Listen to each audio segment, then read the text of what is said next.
I often hear people try to influence other people's karma by dedicating merits to teachers, parents, friends, sick and the dead.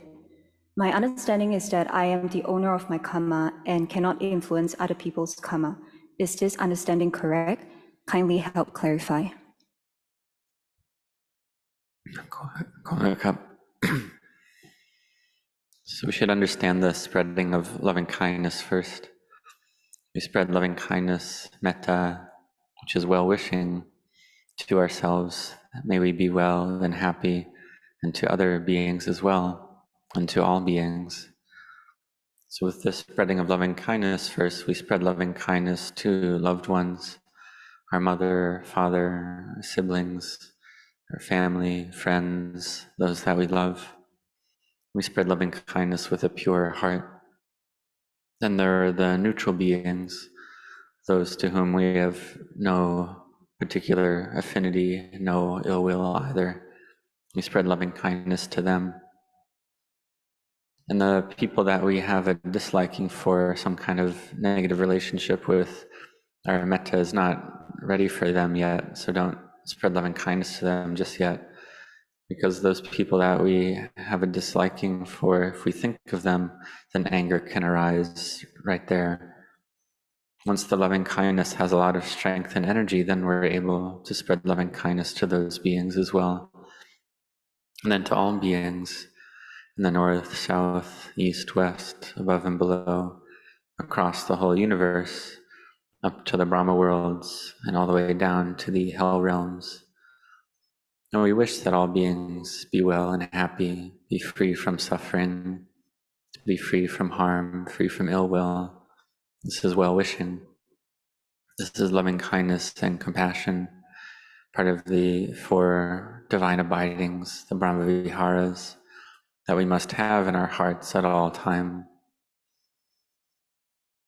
And if we spread loving kindness to the Kruba Ajahn, to the great teacher, we should understand that this recollecting of the great teacher is a recollection of gratitude, but we're not yet great enough, or we're not yet powerful enough to really give loving kindness to them. If the great teacher is having a difficult time and we think we have loving kindness and merit sufficient enough to help them, then this isn't actually the case. What it is, it's an expression of gratitude. So we have some peace of mind, some samadhi, some merit arise in the mind. And we think to give that loving kindness and merit to the Kruba-Ajahn, the great teacher. We think that the great teacher will receive that loving kindness and merit and can have some benefit, but that's not the case. That's not true. So if we give loving kindness to a friend who's sick, we wish that they be free from that illness. We use our strength of mind to wish them well. And if we speak with a mind of loving kindness in our hearts as well.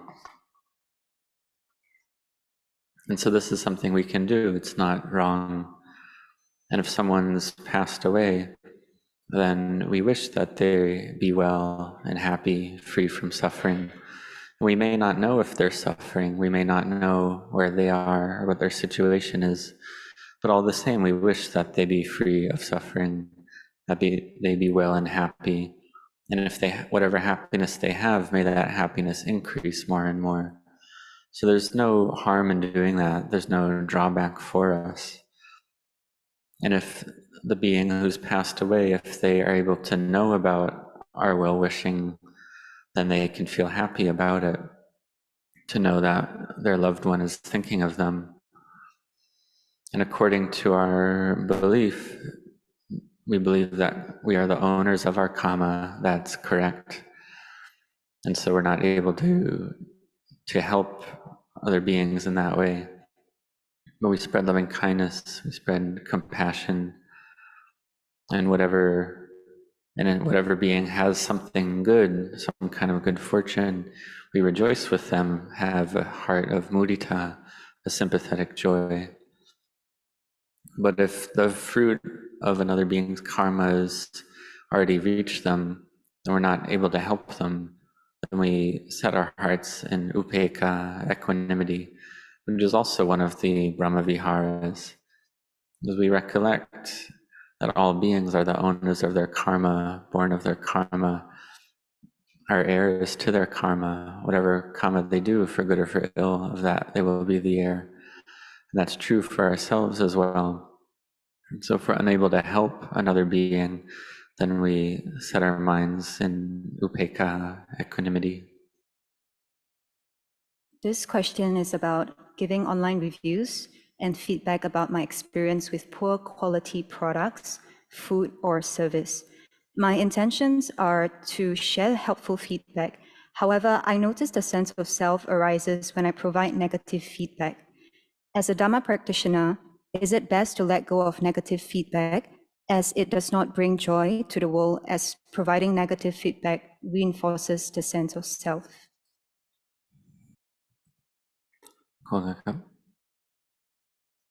So first and foremost, a Dhamma practitioner should set their intention well, to have loving kindness and compassion.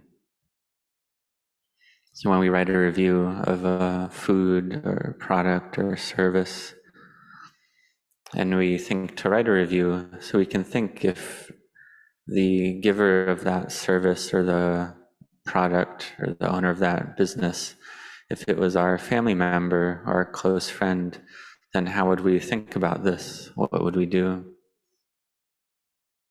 Usually our mind leans towards liking or disliking. Usually our mind is biased with fear or hate or attraction or repulsion. The mind usually inclines in these various ways. So we have to be careful, because in our Dhamma practice, we practice in order to abandon and destroy the sense of self. So some things we see as bad, we write a review, and then our mind feels sad. Our mind is lacking loving kindness. But then there's the thought that we want to give benefit to others. We want others to know and understand about various points. But whatever it is, we should write according to truth as well, and write in a way that is not malevolent. This is considered the cultivation of parami, the cultivation of spiritual virtues. And so the good result can arise, or the benefit would that be that people understand about various things about whatever one writes. But we have to look at our own minds. If we have the sense of self, and then we can see that sometimes there's a lack of loving kindness, or see if there's a lack of loving kindness there. And so if there is some kind of negative perception towards a service or product, we can set the mind with upekkha, equanimity. So this is speaking on Dhamma practice to a deeper level, the practice of equanimity. We see that all beings are the owners of their kamma, born of their kamma. Whatever karma they do, for good or for ill, of that they will be the heir. So we set our hearts with equanimity, not to like or dislike. And so we can also, if we just write our experience, we try to write according to truth. But for a Dhamma practitioner, you can practice whatever you experience or observe or perceive, just to let go, not to let the mind fall into liking or disliking. This is training the mind.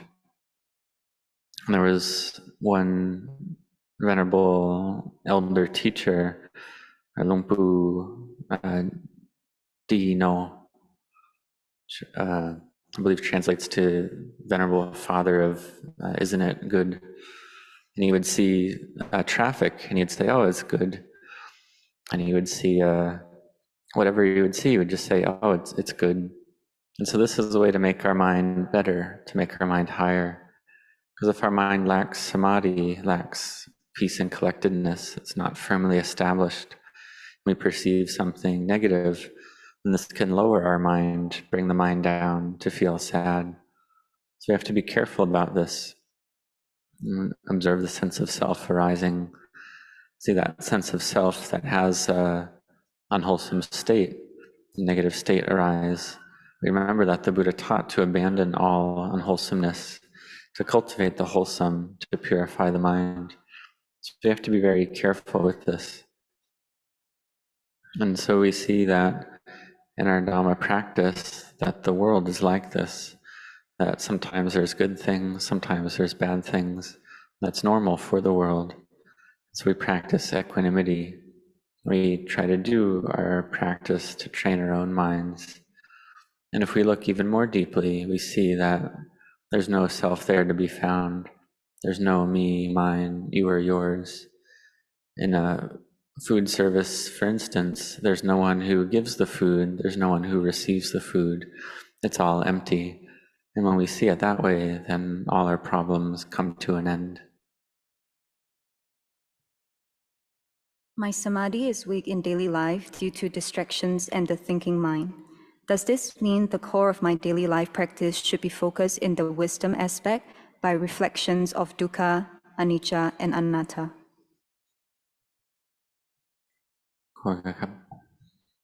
So the quality of samadhi, firm establishment of mind, it's normal that when we go to work, we have duties to attend to, the mind proliferates. We receive various objects from the six senses, then the mind can end up proliferating too much. Then the samadhi is not well established, is not firm. So we have mindfulness, and we can know this. We can know that the samadhi is not firm, but the mindfulness is weak. We can say that the path factors, sila, samadhi, and panya, are weak in that moment. This gives rise to a busyness, agitation of mind. It can give rise to liking, disliking, busyness, a lot of thinking. And these are things that make the mind sad or low in our daily life. So we have to set aside time. For instance, when we wake up in the morning, we get enough rest, and then we set aside time to cultivate mindfulness and samadhi, to make samadhi firmly established, to give the mind strength and energy to compete with all the moods and sense impressions that the mind meets with in daily life, in order to reduce the busyness and agitation of mind. And we can go to work, we can eat lightly, and we can sit in meditation, and this can give energy and strength to the mind. Because all these moods and sense impressions we get during the day, they're all about the self. And so we need to remove or clear out that feeling of self from the mind sometimes. Just like all the information we get throughout the day, all the information, it's all related to self all throughout the day. So we have to have a time where we clear that information out, where we clear the mind, clear out the sense of self, at least sometimes. We try to make the mind peaceful. And if we can't do that, or if we're able to do that, then the busyness and distraction of the mind reduces.